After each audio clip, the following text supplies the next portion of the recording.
Retire అయినాక నేను ఒక 1 ఇయర్ బ్రేక్ తీసుకున్నా. హ్మ్. ఒక ప్రైవేట్ సెక్టార్ ఆఫర్ వచ్చింది. హ్మ్. చేశాను ఒక 1 ఇయర్. హ్మ్. సో, నాకేం పెద్దగా రుచించలా. అందులో నేను ప్రజలకి కంట్రిబ్యూట్ చేసేదేం కనపట్ల. నాకు మంచిగానే హ్మ్. జీతం నాకు 2, 3 ఇంతలు ఎక్కువొచ్చినప్పటికి కూడా హ్మ్. సో, మనీతో నాకు పెద్ద అవసరమేమి హ్మ్. ఈ రోజున కనపడలేదు. ఆ పనితో కూడా నేను కొత్తగా నేర్చుకునేది కూడా ఏం కనపడలా. హ్మ్. ఆ పని ఎవరైనా జేయటానికి సిద్ధంగా ఉంటారు గాబట్టి తప్పుకున్నా. హ్మ్. సో, ప్రజల్లోకొచ్చి చెప్పాలి అనంటే, హ్మ్. మరి ఎట్లా జెప్పాలి?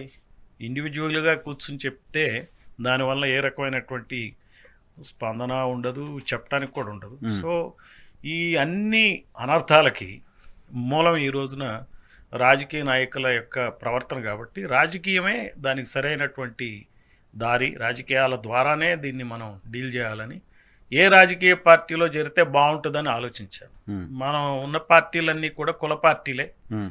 ఈ కులం వాళ్ళు కులస్వామ్యం నడుస్తుంది.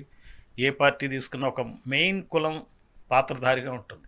హ్మ్. ఆ ఎవరైతే నాయకుడు ఉంటాడో, ఆ నాయకుడు కొడుకులే మళ్ళీ సీఎంలు గావాలా, పార్టీ ప్రెసిడెంట్లు గావాలనే ధోరణిలో హ్మ్. పార్టీలు నడుస్తా ఉన్నాయి గాబట్టి, హ్మ్. మరి బీసీ, ఎస్సీ, ఎస్టీలకే కదా మైనారిటీలకి తీవ్రమైన అన్యాయం ఈ పెద్ద కులాల వల్లే జరుగుతుంది. ఈ పాలక కులాల వల్లే జరుగుతుంది.